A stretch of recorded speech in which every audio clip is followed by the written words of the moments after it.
Hello guys, आपका स्वागत है हमारी चैनल अनटोल्ड स्टोरीज़ में। सबसे पहले happy Navratri to all of you. आने वाले 9 दिन में हम हर एक दिन वुमेन एम्पावरमेंट से भरी दमदार कहानियाँ लेके आने वाले हैं। तो बिना किसी देरी के आज का सफ़र शुरू करते हैं।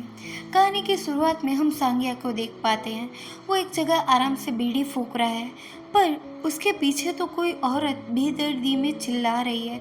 शायद वो किसी तकलीफ में है या गहरे दर्द में। सांगिया भी तभी पीछे मुड़ता देख हम भी पीछे देखते हैं तो हमें दिखती है पोनी, जो उसकी सौतेली बहन है। नाउ ये दोनों यहाँ पे कुछ काम करने आए हैं।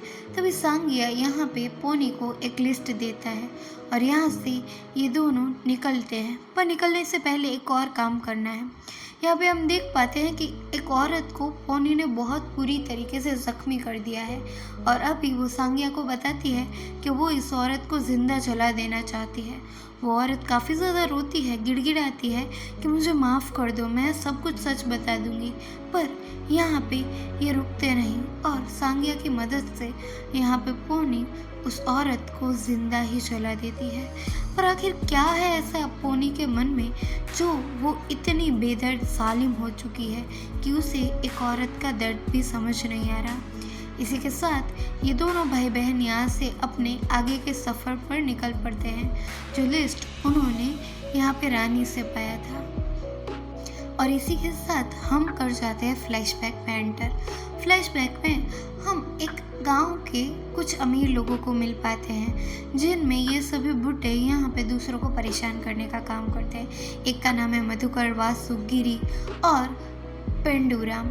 नाउ ये दोनों यहाँ पे जो गिरी होता है वो पेंडूराम से झगड़ा कर रहा होता है कि तुमने मेरे बाबा की सारी ज़मीन हड़प ली है। पर पेंडूराम तो मुड़ने के लिए तैयार ही नहीं था कि मैं क्या करूँ अगर बाबा ने सारी ज़मीन मुझे दी है। तो गिरी उसे धमकाने लगता है कि उसमें मेरा कोई फॉल्ट नहीं है अगर बाबा मुझे संपत्ति दे गए हैं। तो यहाँ पे गिरी कहता है कि जब भी उसे मौका मिलेगा वो उसको और उसके बेटे को ख़त्म करके ही छोड़ेगा। यहाँ से हम पहुँच पाते हैं मारी के पास। नाउ मारी एक कंपनी में छोटा सा काम करता है और वहीं पे हम मिलते हैं अनबू से। अनबू इस फैक्ट्री का कह सकते हैं कि मालिक है और यहाँ पे इन्होंने एक इलेक्शन डिज़ाइन किया था जिसमें अनबू के सामने अभी मारी खड़ा हो जाता है। ना मारी तो एक सामान्य सा आदमी था, ऊपर से निचली जाति का, तो उसको कैसे ये मौका मिले ये अनबू बर्दाश्त ही नहीं कर पाता और उसे कहने लगता है कि तुझे टॉयलेट साफ़ करना पड़ेगा, जा पहले ये कर। तो मारी मना कर देता है कि ये तो मेरा काम नहीं, जिस वजह से इनमें यहाँ पे लड़ाई झगड़ा होने लगता है। पर कंपनी के सारे जो लोग थे वो अनबू की साइड लेते हैं, एज इफ मारी तो एक मामूली इंसान है और उसको वहाँ से डरा धमका के भगा के निकाल देते हैं। यहाँ से हम पहुँचते हैं धान्या और सांगिया के पास। धान्या पोनी की बेटी है और सांगिया उसका मामा। ये दोनों साथ में खेल ही रहे होते हैं, पर तब वहाँ पे जब पोनी आती है तो सांगिया यहाँ से निकलने लगता है। पोनी अपनी बेटी धान्या को बताती है कि तुम्हें सांगिया से हो सके उतना दूर रहना है। ऐसा कह के वो अपनी बेटी के साथ घर पहुँचती है।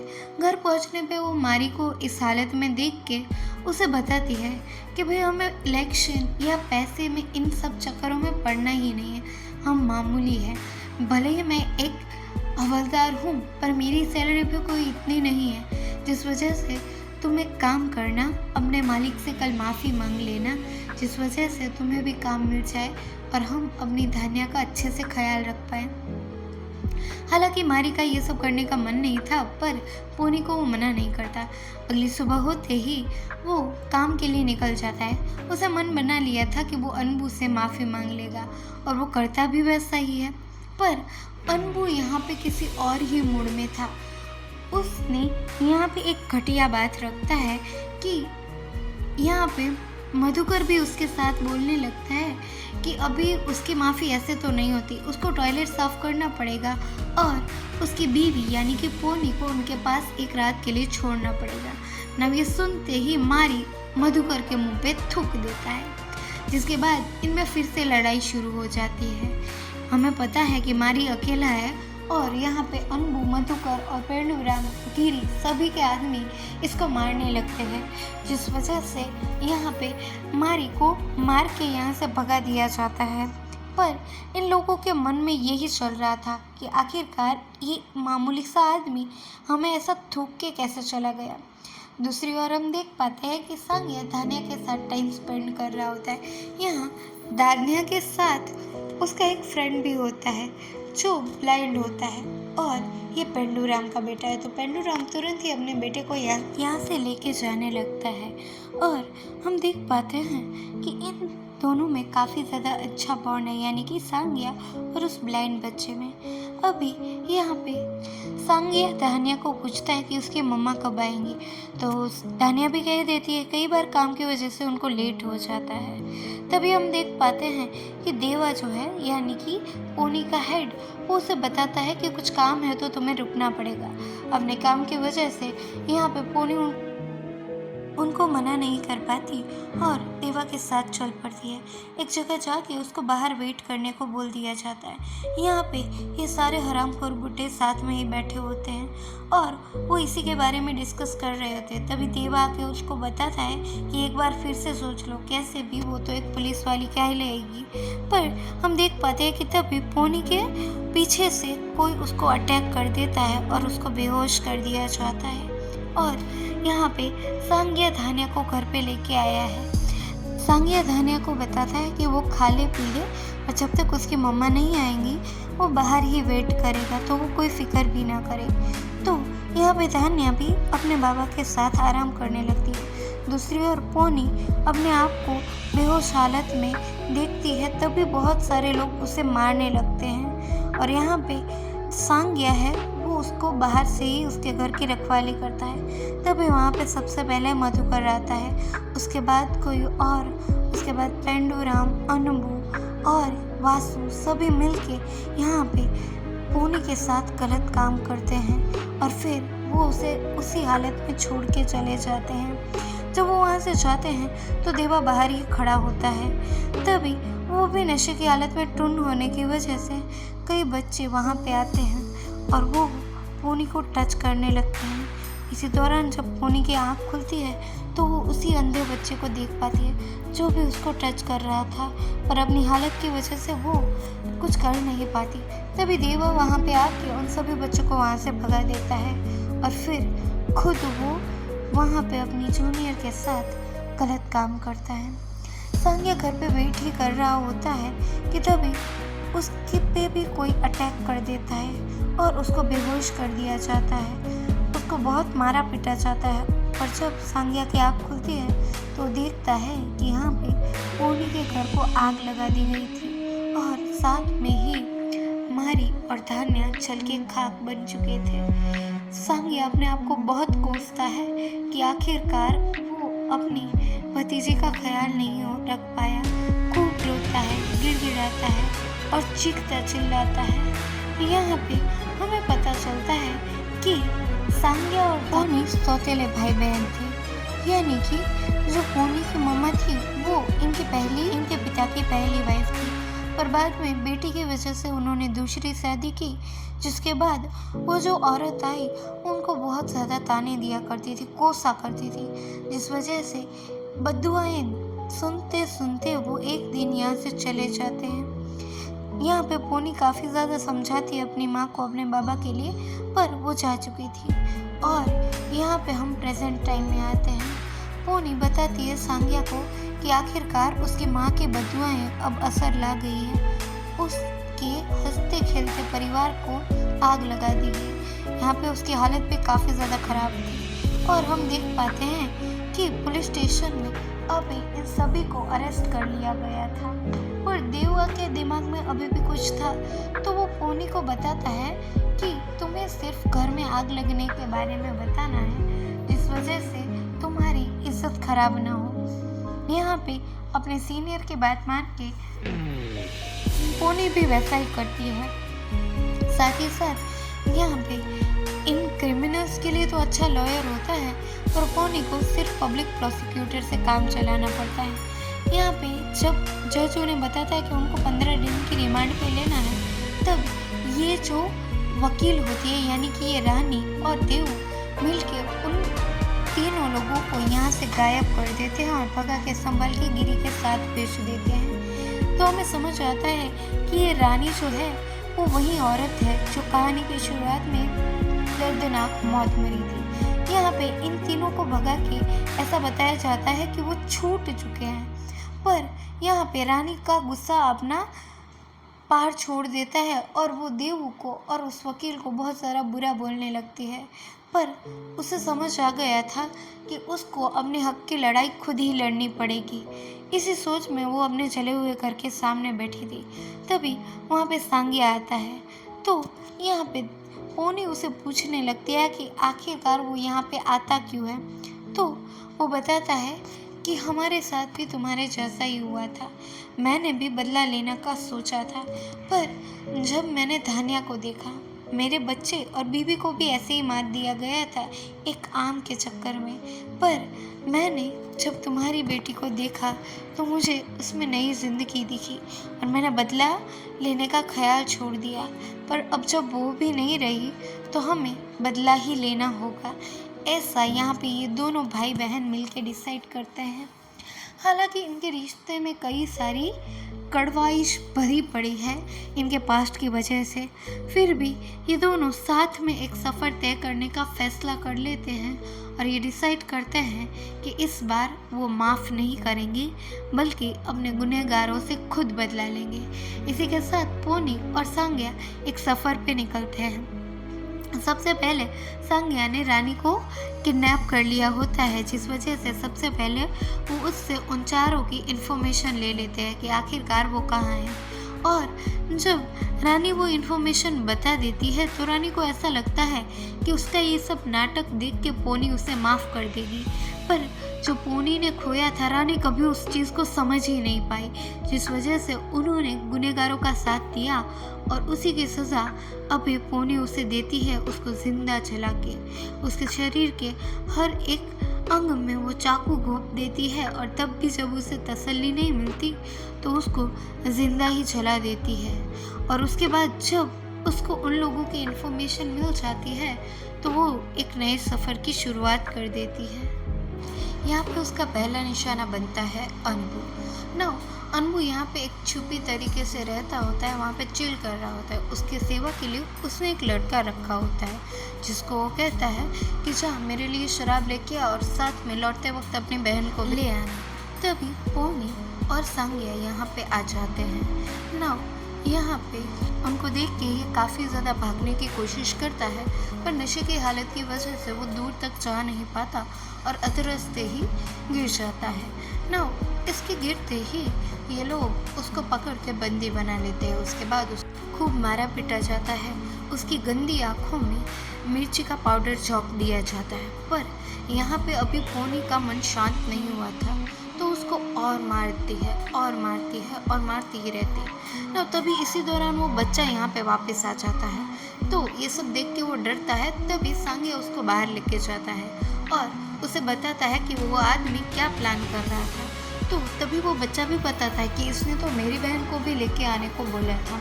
तो वो कुछ कह के सोच के यहाँ से निकल जाता है।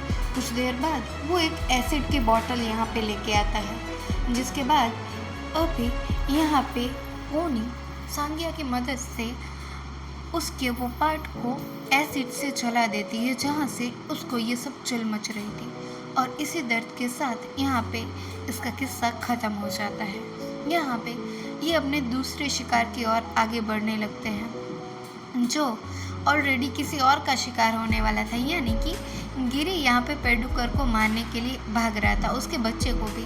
पर पेडुकर कैसे भी करके अपने बच्चे को छुपा लेता है और कहता है कि उसने एक ट्रक में अपने बच्चे को भेज दिया है, जिस वजह से यहाँ पे गिरी उसको मार देता है। तभी कुछ देर बाद जब पोनी वहाँ पे पहुँचती है, पेडुकर को ऑलरेडी मरा हुआ देख के उसे काफ़ी ज़्यादा गुस्सा आ जाता है कि आखिरकार वो उसकी वजह से क्यों नहीं मरा, उसके मारने से पहले क्यों मर गया।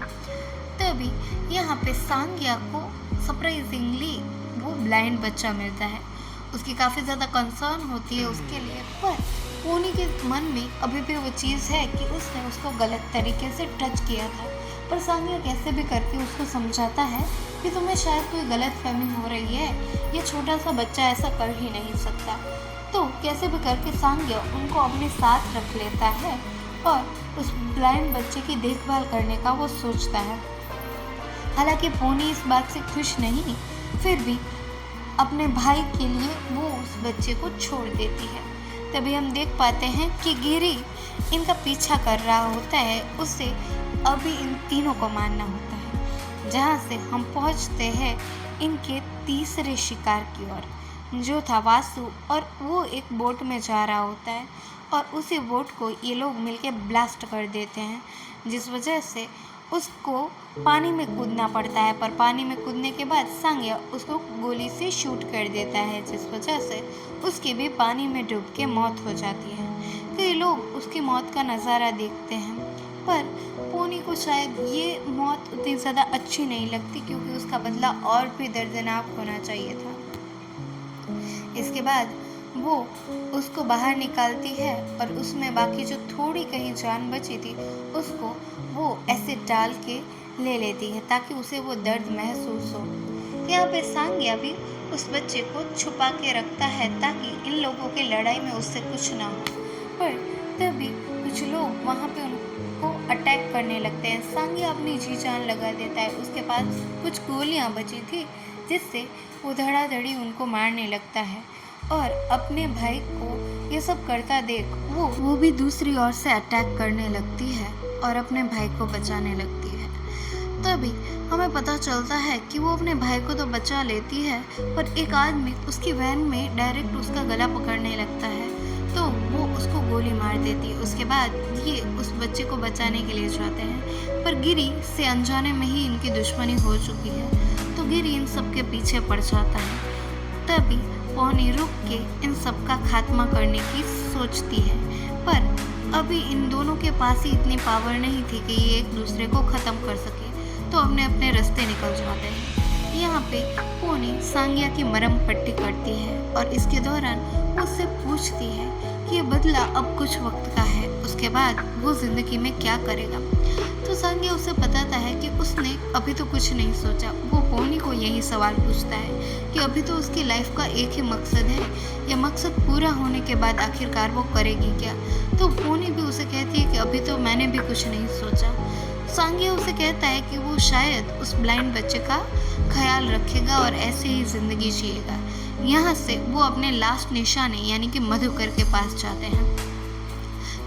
मधुकर पहले तो बड़ा ही हाँक रहा था जब देवू उसे बताता है कि यहाँ पे पोनी उसको मारने आने वाली है। तो वो तो कहने लगता है कि मैं एक औरत के हाथ से मरूं, ऐसा तो पॉसिबल ही नहीं है, और वो उसको यहाँ से निकल जाने के लिए बोलता है। पर देवू को पता था कि पोनी आखिरकार कैसी बन चुकी है। इसी दौरान हम देख पाते हैं कि अभी ये जल्द ही वहाँ पे पहुँचने वाले हैं। तो ये दोनों अपने हिसाब से दो हिस्सों में बट जाते हैं। पहले सांगिया उस बच्चे को छुपाता है और उसके बाद यहाँ पे वो मधुकर के गुंडों पे अटैक करने लगता है। अपनी गोली से जितने मरे उतने, उसके बाद हाथों में हथियार लेके वो सभी को मारने लगता है। सभी गुंडे इसको मारने के लिए आते हैं। तभी हम देख पाते हैं कि इन सब के बीच मधुकर अकेला पड़ गया है और वो यहाँ पे छुपने लगता है। दूसरी ओर हम देख पाते हैं कि सांगिया काफ़ी ज़्यादा लड़ रहा है, जिसको उसको बहुत ज़्यादा इंजरी होने लगती है, पर अपनी जान के कुछ हिस्से लेके वो रुकता नहीं। जहाँ पर भी उसे मौका मिल रहा है वो पोनी के लिए हर एक गुंडे को मारने पे तुला हुआ है, और वो गुंडे एक से ज़्यादा है, अनेक से भी ज़्यादा है। तो यहाँ पे जितनी उसमें हिम्मत है उतना वो लड़ता जा रहा है। तभी छुपे तरीके से यहाँ पे पोनी भी मधुकर को मारने के लिए आगे बढ़ रही है। तभी देव उसको शूट करने की कोशिश करता है, पर उससे पहले ही पोनी उसको एक गोली से बेहोश कर देती है, यानी कि इंजर्ड कर देती है। उसके बाद वो मधुकर को ढूंढने लगती है। मधुकर यहाँ पे काफ़ी हद तक छुपाने की खुद को कोशिश करता है, पर पोनी की नज़रों से वो बच नहीं पाता और पोनी उसको भी एक दर्दनाक मौत दे देती है और उसको उसकी गलती का एहसास करवा देती है। उसके बाद यहाँ पे सांगिया धीरे धीरे करके अपनी सांसों को खो रहा है, वो काफ़ी ज़्यादा ही इंजर्ड है। यहाँ पे मरने से पहले मधुकर काफ़ी ज़्यादा गिड़गिड़ाता है कि वो उसे बख्श दे, पर पोनी उसको बख्शती नहीं और उसका किस्सा ख़त्म कर देती है। देवू की कुछ आखिरी सांसें पोनी को मारने के लिए आगे बढ़ती है, पर पोनी अपने आप को बचाते हुए यहाँ पे देवू को भी ख़त्म कर देती है, एज इफ वो भी एक पुलिस इंस्पेक्टर होने के नाम पे सिर्फ एक धब्बा है। जिसके बाद हम देख पाते हैं कि सांग्या अभी मरने की कगार पे है। तभी यहाँ पे पोनी आ जाती है और अपने भाई को संभाल के उनकी वैन में लेके जाने लगती है। तो सांग्या उसे बताता है कि उन्हें उस ब्लाइंड बच्चे को बचाना होगा। पोनी काफ़ी ज़्यादा समझाने की कोशिश करती है, पर सांग्या नहीं मानता, जिस वजह से वो यहाँ पे अपने भाई को वैन में बिठा के उस बच्चे को लेने के लिए जाती है। यहाँ पे उसको हॉस्पिटल लेके जाना इम्पॉर्टेंट था, पर यहाँ पे सांग्या उस बच्चे में नई जिंदगी ढूंढ रहा था। तभी इसी दौरान गिरी के कुछ गुंडे इनका पीछा करते करते यहाँ पे फिर से आ चुके थे और वो इन सभी को ख़त्म करना चाहते थे। अब ये सब देख के सांग्या अपनी लाइफ की आखिरी बीड़ी फूंकता है और उस वैन में वो सिलेंडर के आग लगा देता है, जिस वजह से वहाँ की गैस ब्लास्ट हो जाती है और गिरी के सभी गुंडे इसी के साथ ख़त्म हो जाते हैं।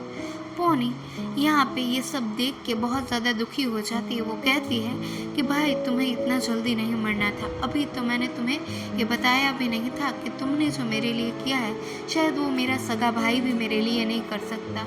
उसकी लाइफ में अपना कोई नहीं बचा जिसको वो अपना कह सके और जिसके लिए वो जी सके। इसी के साथ ये कहानी यहीं ख़त्म हो जाती है और हम मिलेंगे किसी और दमदार कहानी के साथ। तब तक के लिए थैंक्स फॉर वॉचिंग।